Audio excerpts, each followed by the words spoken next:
So as I'm sure you're probably aware, everyone and their mother is live streaming right now, especially musicians who can't tour at the moment. So you've got people like Charlie XCX and Diplo, Miley Cyrus, Brad Paisley, Niall Horan, obviously one of my personal favorites. And this content is becoming very successful. 100,000 people attended DJ D-Nice's club quarantine party on March 21st, where he was spinning records over Instagram. And I think it's easy to think, well, this is just something that's going to boom during the lockdown, but when everything's back to normal, we'll all go back to our pre-virus TV habits. And I think this misses a bigger point, which is that the live streaming boom right now it's a tipping point for a lot of trends in digital TV that I think will stick around long term and may change viewing behavior forever. Take appointment viewing, for example, which is something that I've been banging on about on Stylus since HQ Trivia exploded. Live streaming right now is bringing people to content at specific times. Here's just one example, Miley Cyrus again.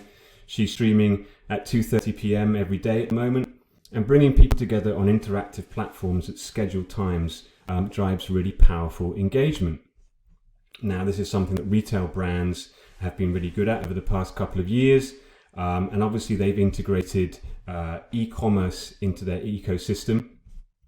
As you can see in this article, we talk about social commerce meets drop shopping, and I think this is another trend that will stick around. Erykah Badu has so far been only one of the artists to charge for her live stream performances during the lockdown, $1 to see her perform a full concert from her bedroom.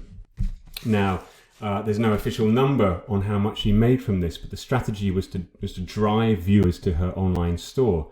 Here's the quarantine concert series merch that she was making available. So with 4 million Instagram followers, she probably did very well.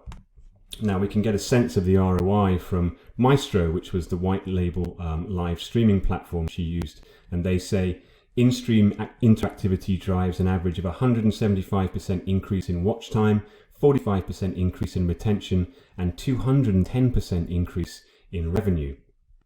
Now, people really like interacting with this content, and after months of engaging with TV in this way, will they want to go back to pure passive watching, especially when traditional TV is struggling to produce shows right now, as Scott Bryan points out here on Twitter?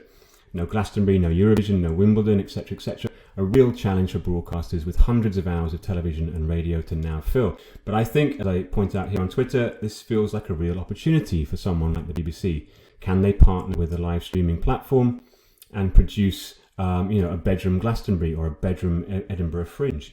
I mean, the BBC has already experimented with stuff like this. They partnered with Twitch a couple of years ago for a Doctor Who marathon, which was very successful. You can see the comments were incredible at the time. So I think they'll try to do a lot more stuff like this in the coming months. So it's a really interesting time for streaming media right now, I think, and I talk about all these trends and more in my State of Media report, which is up on Stylus right now. So that's it from me. Thanks for watching. I hope you're safe and well, and see you soon.